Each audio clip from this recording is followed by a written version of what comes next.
Hai sahabat-sahabat Guru Singa dimanapun kalian berada. Semoga kalian semuanya sehat selalu ya. Berbicara soal penyanyi Indonesia yang lagu-lagunya cukup menyatu dengan masyarakat Indonesia, bahkan sampai ke luar negeri seperti Jepang, Malaysia, Singapura, dan lain-lain negaranya.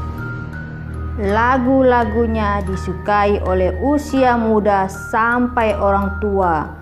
Ayo, siapa kalau boleh tebak penyanyinya? Penyanyi ini mempunyai lagu Kamelia dan Ayah. Ya, bravo sahabat-sahabat Guru Singa sekalian. Dia adalah Ebit G. Ade. Mari kita terokai cerita hari ini.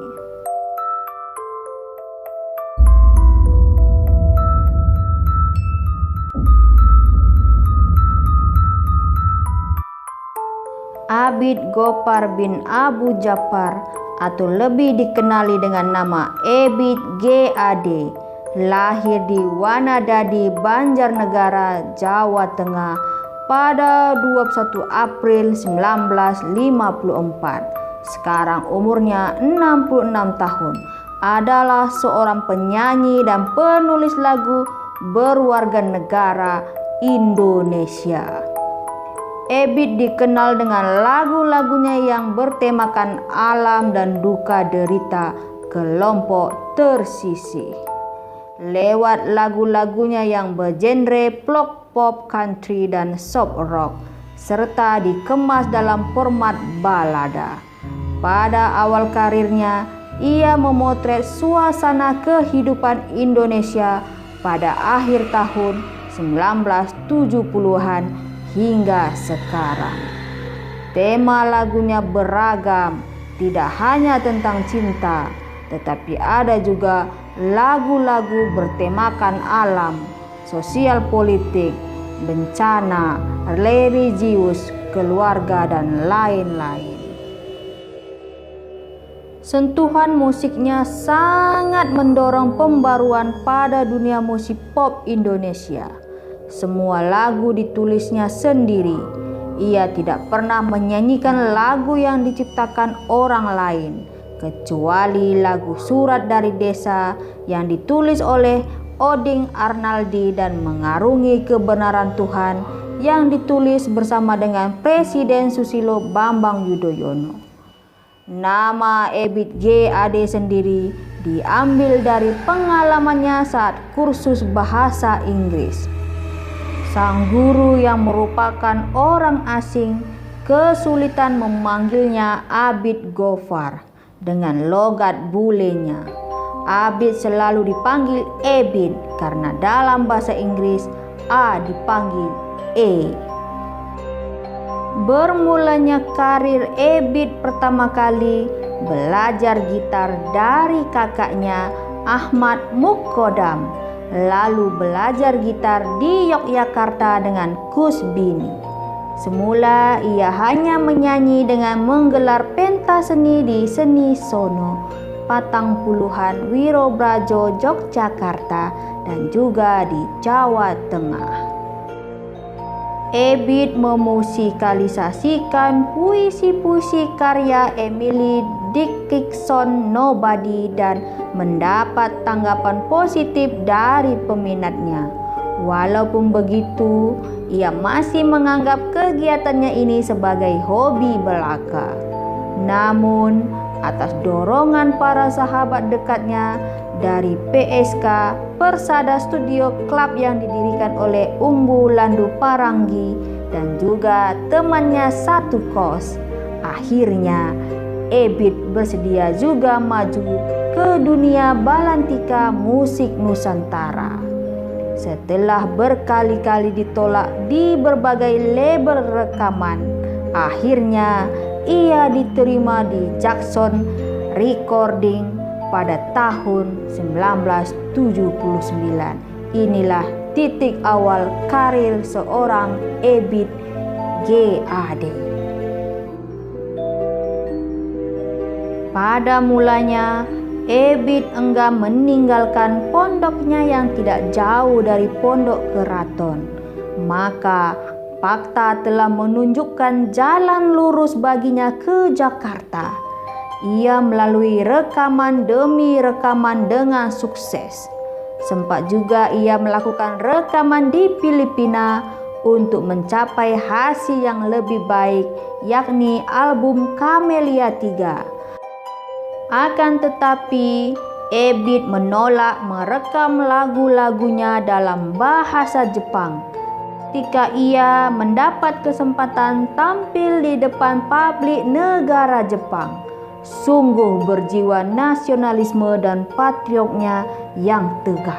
Terima kasih Ebit GAD atas simbolik patriotisme negara Indonesia. Pernah juga ia melakukan rekaman di Capitol Record Amerika Serikat untuk album ke-8-nya Zaman. Ia menyertakan Adi MS dan Dodo Zakaria sebagai rekan yang membantu musiknya. Camellia 1 adalah album pertama yang diluncurkan oleh Ebit GAD pada pertengahan tahun 1979. Album ini direkamkan di Jackson Record dan diaransemen oleh Billy J. Budiarjo. Dengan album ini, Ebit menggebrak pasaran musik Indonesia. Terbukti, album ini terjual lebih dari 2 juta keping kopi. Di sampul album Camellia ini tertulis bahwa ia mengaku tidak mau disebut penyanyi karena ia punya cita-cita untuk sukses sebagai penyair yang senang musik dan menyanyi. Namun, setelah beberapa tahun berlalu, ia mau juga disebut sebagai penyanyi.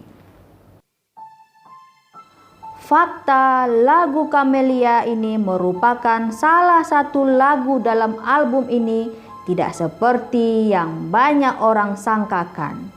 Camellia bukanlah kekasih Ebit.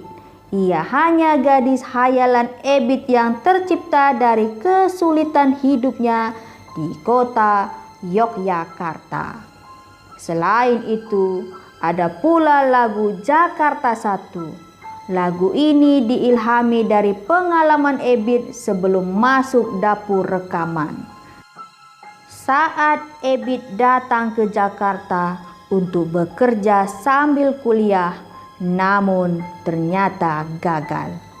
Lagu Dia Lelaki, Ilham dari Sorga menceritakan tentang seorang lelaki pengembara yang menurut beberapa orang merupakan gambaran Nabi Muhammad. Lagu-lagu dalam album ini sudah diciptakan Ebit sejak usianya 19 tahun.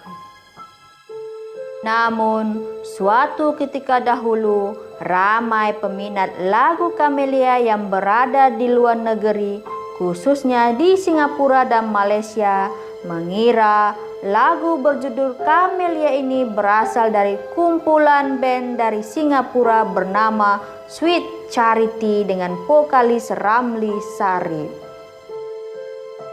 Bahkan sampai hingga kini masih banyak perbualan hangat antara netizen-netizen Indonesia dan Malaysia.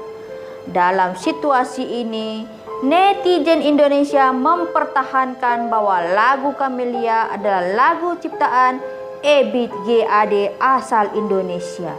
Dan ramai netizen dari Malaysia mengatakan lagu Camellia ini dari Ramli Sarip.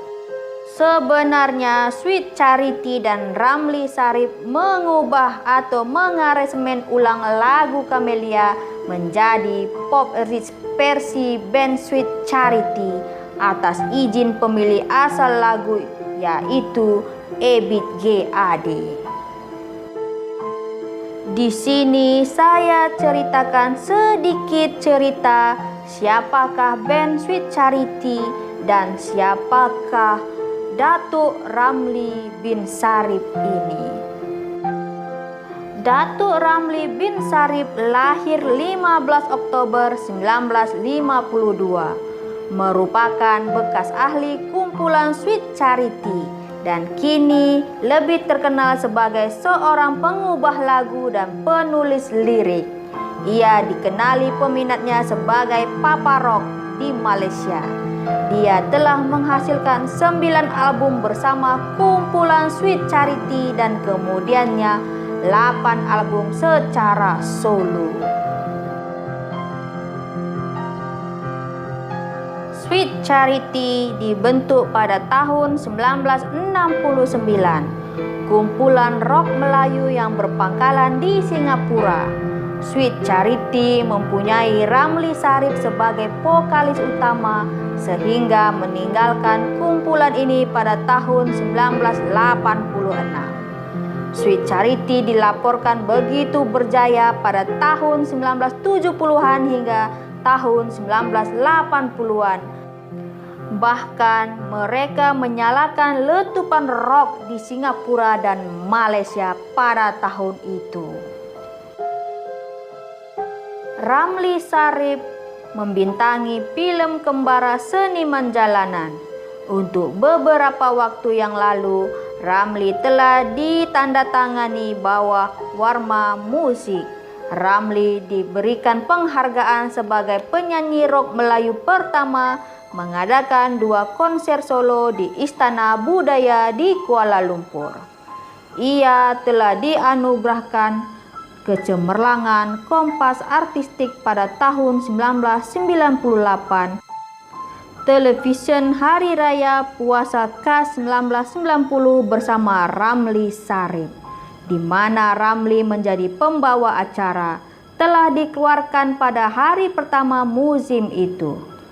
Pada tahun 2015, ia telah diundang oleh penyanyi Datuk Siti Nurhalijah untuk menjayakan persembahan bersama dengan penyanyi Indonesia yaitu Hetty Koes Endang di konser Satu Suara yang diadakan di Istana Budaya.